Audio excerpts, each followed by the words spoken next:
மாப்பொடியால் அபிஷேகம் என் அப்பனுக்கு காண்பதற்கு நாங்கள் புண்ணியம் செய்தோம் ஐயா. ஐயா சிவனையா என் அப்பனே சிவனையா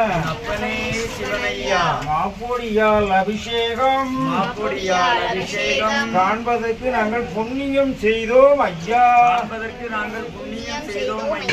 ஐயா சிவனையா என் அப்பனே சிவனையா மாப்பொடியால் அபிஷேகம் காண்பதற்கு நாங்கள் புண்ணியம் செய்தோம் ஐயா. வாங்கி வச்சிருக்கோம்.